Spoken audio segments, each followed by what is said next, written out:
Well, hello and welcome to More to the Story with Molly White. I am so glad you joined me again today. And I just want to let you know this is part two of a series about Planned Parenthood. And I have special guests that were on the first part that we're going to continue our conversation exposing the realities of who and what Planned Parenthood really is. They're not the benevolent woman health care center that they claim to be. And so I'm looking very forward to having our guest, Katie Brown with the American Life League and Alan Parker with the Justice Foundation back on. But before we get started, I just want to give a shout out to our co-sponsor, our sponsor for the show, Dr. Stephen Hotze with the Hotze Health and Wellness Center. He has been an incredible friend and supporter of mine for many years. And without his support, we wouldn't be able to get this podcast on and aired and to you like we do. And so I want to thank him. And like I said before, if you want to stay healthy, you need to contact Hotze Health and Wellness Center.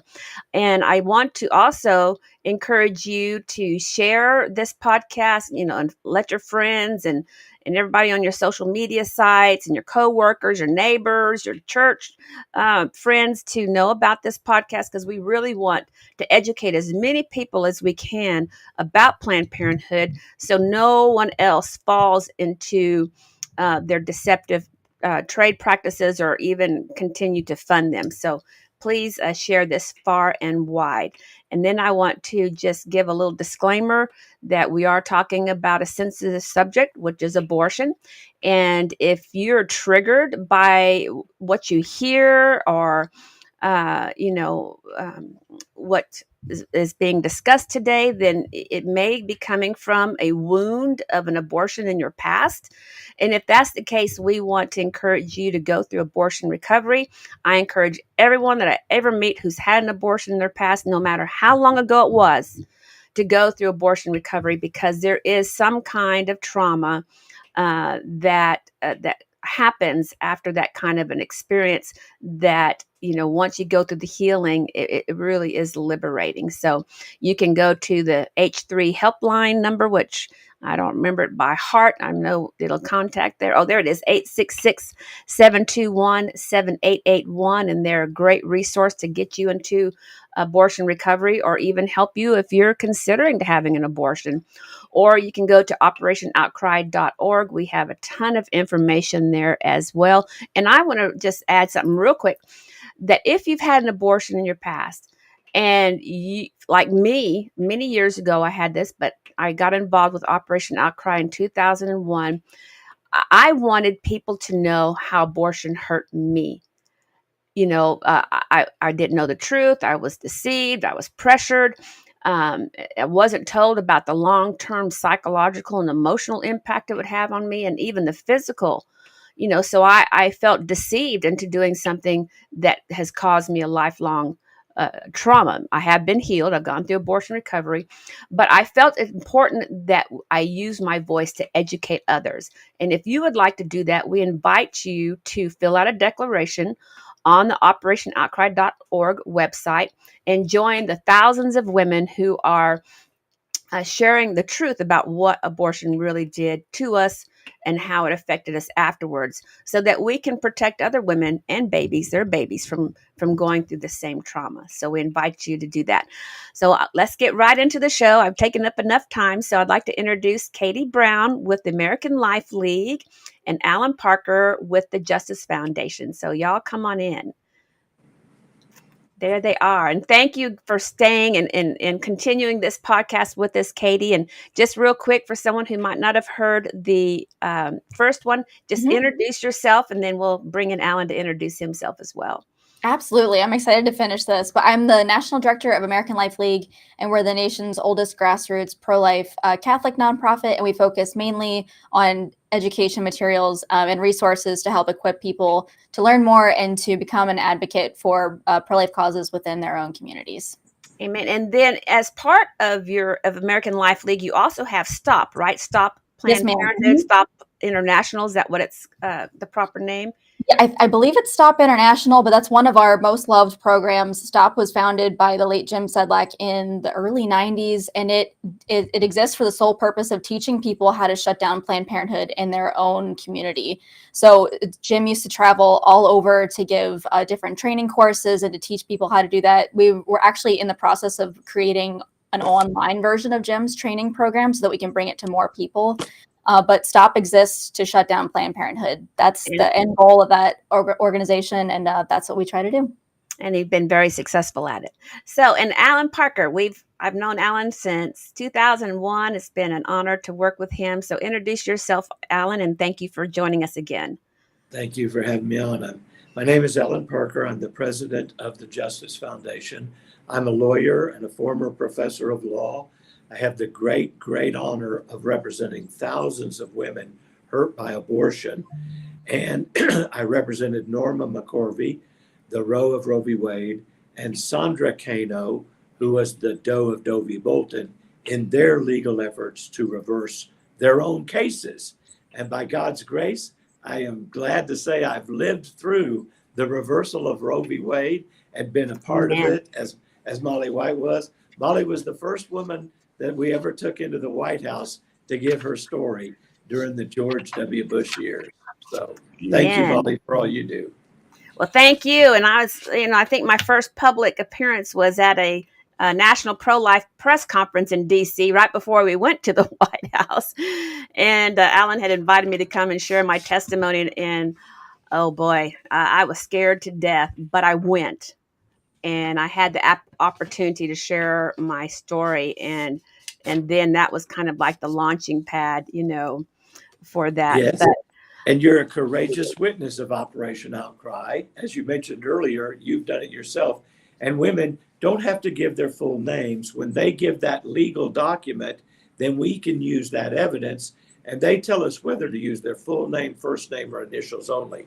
So right. we can protect. They don't all have to go to the National Press Club and tell their Yeah. story. But every story is precious. Every Amen. testimony of Mm-hmm. how abortion hurt women as they took the life of their own child, often through force, deception, or certainly not being adequately represented, I believe, then we can use those testimonies in many, many different kinds of cases. Right, because we stand on Revelation 12:11, I believe. We overcome Satan by the blood of the Lamb and the word of our testimony, and we did not love our lives even unto ourselves. If that's quote unquote, I don't know, but pretty close. But there it is right there. Love our lives even unto death. And it's not saying that, you have to um, give up your life for this, but the power of testimony changes hearts, it changes minds, it leads the lost to Christ, it comforts those who are hurting, and it brings glory to God. Yes, And, it does. if you Amen. just take that first step, I mean, when I went to DC, let me tell you, I was shaking and so scared, my heart pounding and my feet sweating and my voice trembling, but I shared my story.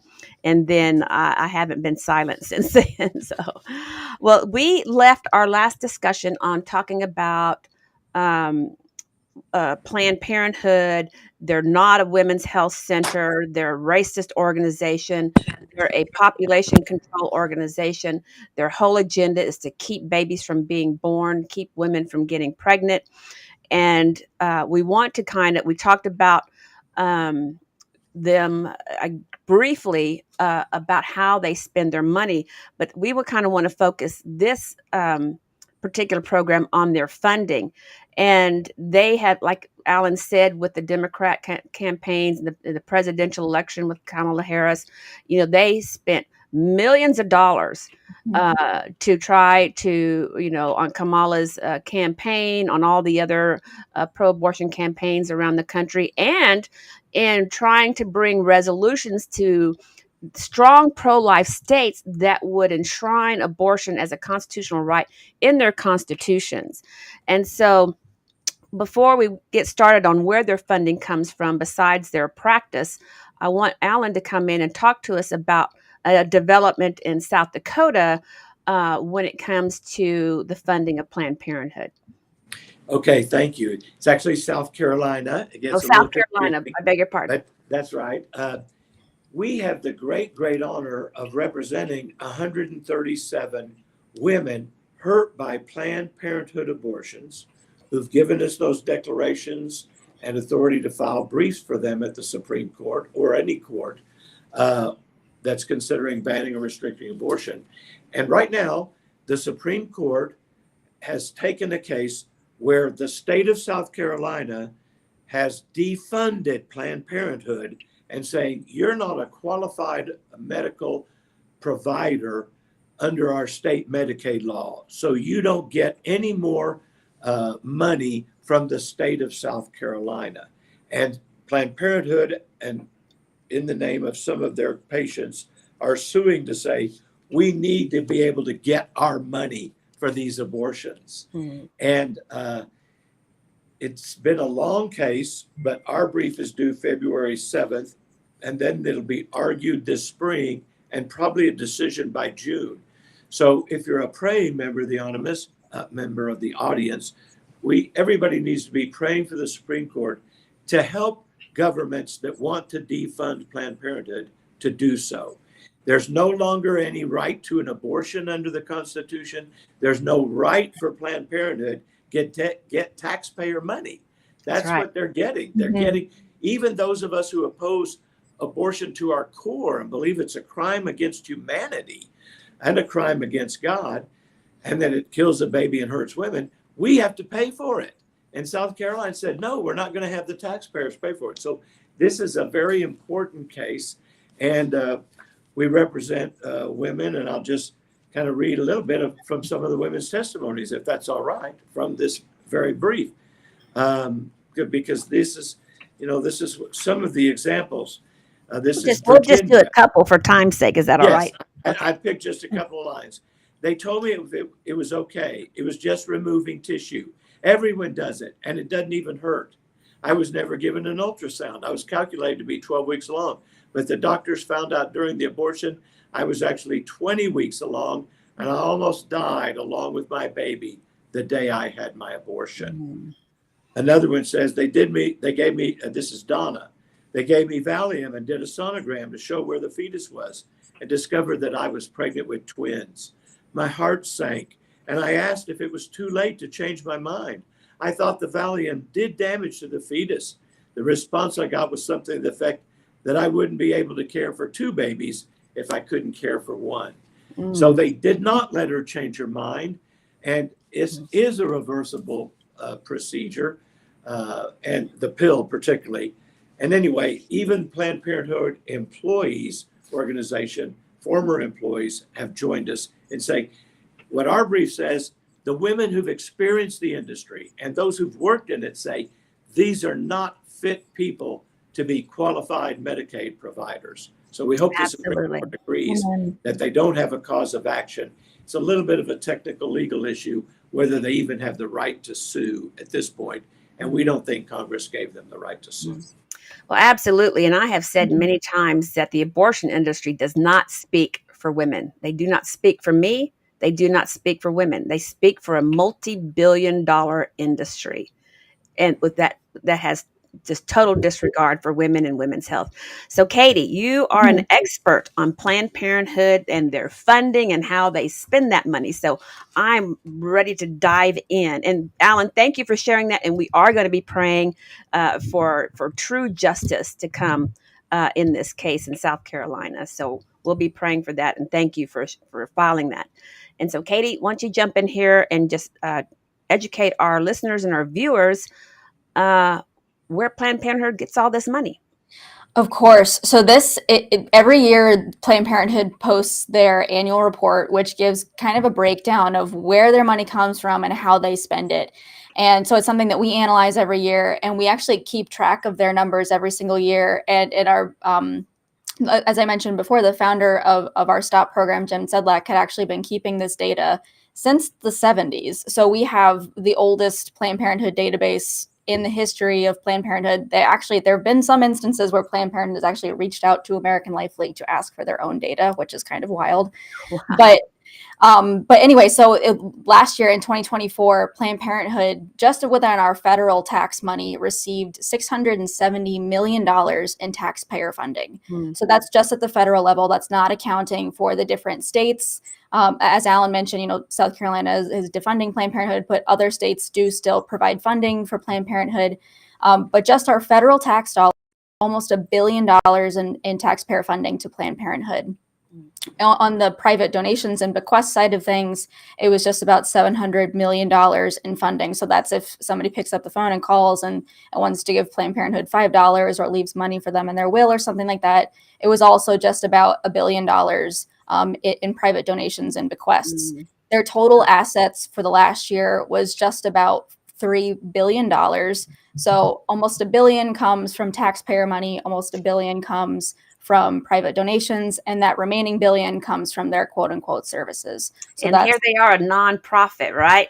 I know. And that always makes me laugh as somebody who works in the nonprofit world. And I'm sure you guys can relate to that. Nobody does this for the money. And so the fact that they take in about $3 billion a year is just, and still are able to claim nonprofit status is just, it's wild. Pretty crazy. It is wild. Yeah. But on the side of, so they have their Planned Parenthood Federal Action Fund side, which is where all of their, where they fund different campaigns. And as you mentioned, Molly, they put a lot of money behind these different state campaigns that we saw back in November.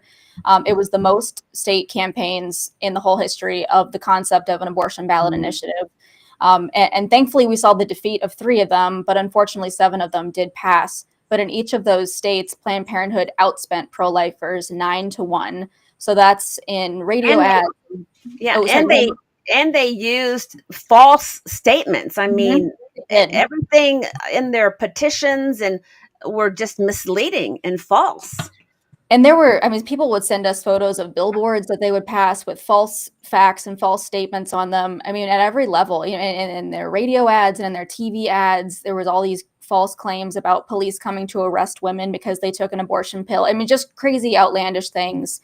But in each state where they did fund an abortion ballot initiative, and it was all 10 of the states, they outspent pro-lifers 9-1. So I know that's a big question that we get here is, why can't pro-lifers do more to defeat these? But it really comes down to a money game. And when you're being outspent by that much, it's just, of course we do what we can, and grassroots activism is still very powerful.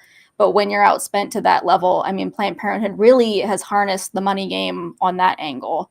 And unfortunately, they just are very good at spending on state campaigns. The good thing is they did the same thing for the presidential campaign, and we all saw how that ended. Right. So it's not all, it's not all, doom and gloom with Planned Parenthood in their funding of presidential campaigns, which is awesome. So that's an exciting fact right there.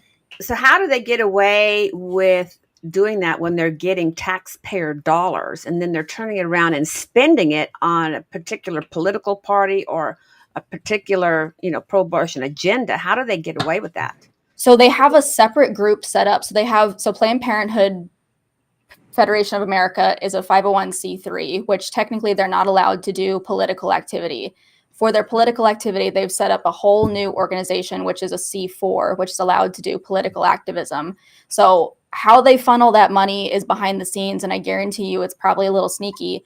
So they're putting money that they take in from their C3 into their C4. So they're basically taking their donations, they're taking their tax dollars, and they're taking their money from their services, which is abortions, and they're funneling it into their C4, which is their political action fund, which allows them to do political activity. So it's very sneaky. It's a lot of behind the scenes kind of money transferring, but basically they're using our tax dollars to fund political campaigns, which is something that with this new administration coming in, we're really obviously, pulling very heavily for the Trump administration to defund Planned Parenthood. But I think if we were able to defund Planned Parenthood, it would not only cut off their supply as far as their ability to do abortions, but it was also cut off their supply to fund these state ballot initiatives and other Democratic campaigns. Right. And then hopefully the DOJ will open an investigation into their money laundering. I guess that's what you would call it. Yeah, there's so many fishy things that go on with Planned Parenthood. And then in 2020, when everybody was able to apply for a a PPP loan, which was created for small businesses. Planned Parenthood took a lot of money with those loans, which technically they weren't allowed to, and it somehow just kind of disappeared, and nobody really ever investigated them for it.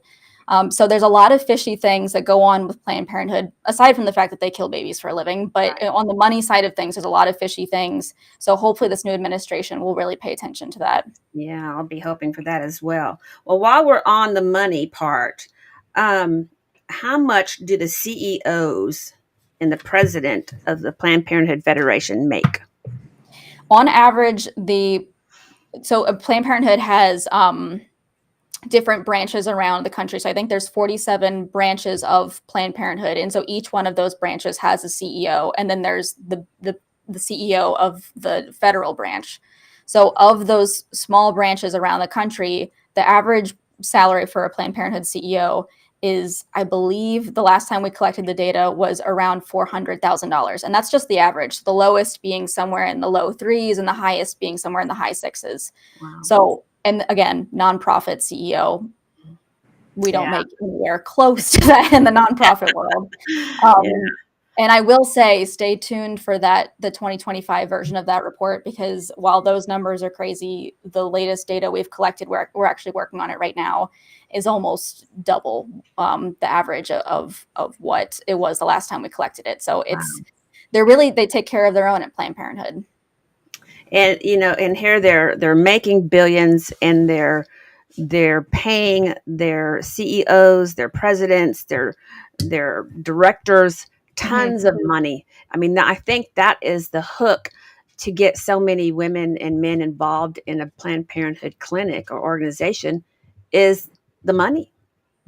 Yeah, and I think this is something Abby Johnson talks a lot about. This is they start early. They start with college volunteers, and they kind of just grasp onto these people who are willing to buy into the Planned Parenthood mission and the Planned Parenthood idea, and they just raise them up. So they're not really bringing in nurses. They're not really bringing in doctors. They just start with these college volunteers often, and promote them, and they rise their way through the company. So it's beneficial for Planned Parenthood in that they're able to grab somebody who's young, and they're able to kind of teach them on their ideals and teach them Planned Parenthood's version of values, and indoctrinate them in that, so that they can stay loyal to the company for as long as possible. Right. And that's Planned Parenthood's values, and it's all deception. Yeah. Emphasis on Planned Parenthood's. Yes. And they get them in and pay them good money and convincing them that they're doing the right thing for women. Mm-hmm. And that's another thing that is really disturbing, when I learn those things. So where else am I going to go with this funding? Your yearly profits just from the abortion and the birth control side, what would that be? So they do a good job of disguising these numbers. So when they post their annual report, they just put a price tag on what they call their services. And their services get them a couple million, almost to $1 billion every single year. But services basically transfers to abortions, but it's that would be their birth control services, their abortion services. They're really good at hiding it. They just put it under the label services, and then whatever Planned Parenthood deems a service, that's what they collect money for. But guarantee Planned Parenthood is always going to collect that money. Every single time they'll make sure they get paid. So their total assets is about $3 billion. About 1 billion of that is the assets from abortion and other quote unquote services. From their services. Yes, ma'am. Mm-hmm. And so Planned Parenthood also bilks the Medicare or Medicaid programs. Is that correct? Yes, they do. I'm not totally sure on totals, like how much they receive from Medicaid, or if they receive Medicaid funding in all cases, but they do rely on insurance companies. And there's a lot of insurance actually, it's rarer to find an insurance company that will not give Planned Parenthood money versus one that does, which is something, a lot of people are looking for pro-life insurance carriers, but unfortunately a lot of insurance companies, Medicaid included, will give that payout to Planned Parenthood. And if I may, go ahead, Alan. That Medicaid funding is what's the issue in the Supreme Court case we talked about earlier. And in Texas, for example, half of the births in Texas are paid for by state and federal funds under Medicaid programs. And now, not all of those, well, those are births actually, but it just shows you, and Texas, thank God, makes abortion a crime. But if you're in a state like Minnesota or Michigan, abortions are also paid for low income women, and those numbers can be very high. And that's a lot of money coming into the state, into Planned Parenthood from the states where abortion is still legal and Medicaid covers it. And that's pretty much all the states. If they think abortion should be legal, those states tend to want to pay for it. Yeah. And then I know that Planned Parenthood prefers cash payers. So no telling how much money they make just by women coming in with cash. I was told, bring cash. And if you want, and it's going to be a simple procedure, it's going to feel like you started your cycle, it's not much pain to it. But if you want pain medication, it's extra. So no telling how much money they actually report in their cash sales, if you would allow me to use that phrase. So they're really nothing but a woman exploiting, baby killing, money making industry based on everything it's based on is lies and deception and really medical malpractice. So I was kind of losing my train of thought. We have a few minutes left, and I want to make sure I cover everything. But I did make an observation one time when I was attending a United Nations event, and Planned Parenthood was putting on a side panel, and they had nothing but young people up there promoting Planned Parenthood and birth control and all of these things. And I approached a young man afterwards who was one of the panelists, and I said, "Well, how do you feel about representing an organization that seduces young people into a sexually immoral and sexually risky lifestyle and makes billions of dollars by selling them birth control, STD testing, and abortion, and then could care less about what happens to you when you leave that facility?" And that really just shocked this young man, because I don't think he ever really considered that. But really, the basis of Planned Parenthood, to me and to what I've observed through the years, is that they're a industry based on seducing people into sexual risky behaviors and lifestyles, and then profiting millions and billions of dollars off of these risks, and then could care less about what happens to you when you walk out that door, unless you come back for another STD testing, more birth control, or abortion. Am I seeing that correctly in your eyes, Katie and Alan? 100%. Mm-hmm. And yes, I do know of a few examples of individuals in Planned Parenthood who have been kind of clueless as to what was going on, and some have even suggested a few instances where if they felt the woman was being coerced or something, they'll turn them away. But as an organization as a whole, you've very accurately described, in my opinion, and as a former professor of deceptive trade practices law, I also think it's deceptive trade practices, certainly under the Texas law, and most of them are the same thing. It's got to be truthful and not misleading. And they tell an awful lot of untruths and are misleading. And most of the ways they answer the woman's questions or objections are really designed to close the sale. Right. That's what they are. And the worst, may not be the worst, but it bothers me the most. Some of the women with religious convictions, because you are talking about the killing of a human being. This is not like regular medicine. A woman's not removing a wart from her face or a tumor in her stomach. It's not a piece of her body. Right. That's why women have grave problems with it. And they'll sometimes say, well, how does God feel about it? And they'll say, well, are you a religious person? Yes. Well, do you believe in a forgiving God? And that's just designed not to answer how God feels about it, because he hates the shedding of some blood, which they won't tell him, but to get her to think, okay, I can do this and he'll forgive me.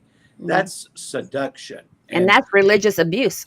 yes, it Yeah, is. that too. Yes, it is. It's a Yes. religious abuse because, like you said, once you walk in that door of Planned Parenthood, the chances of you, and you're pregnant, the chances of you coming out with that baby still in your womb is very slim, because unless you're very strong and you're adamant, everything they do is to encourage you to go through that abortion, whether it's by pressure, deception, whatever, shaming you. Oh, you can't raise this baby. How are you going to raise this baby? Do you have support? Whatever it may be, that's their number one objective, is to make sure you go through with that abortion.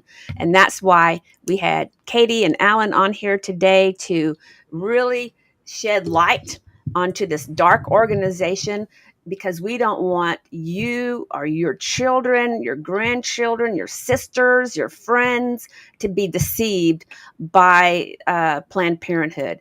And of course, we want you to choose life for your child, because there's really no regrets when you choose life for your child. And there's always regrets when you choose abortion. So, Katie, thank you so much for coming on this 2-part series.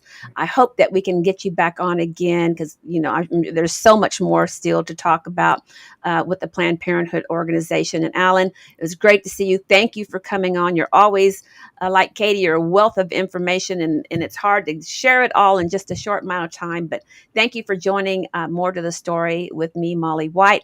And thank you all for listening and watching. And please share this far and wide, because it's our desire to expose the works of the enemy. And I'm not saying, all these people in Planned Parenthood are wicked. They're deceived. And that we're praying that the Lord will remove that veil and bring them to salvation and repentance. So anyway, thank you for joining us. God bless you. See you next time. Bye-bye.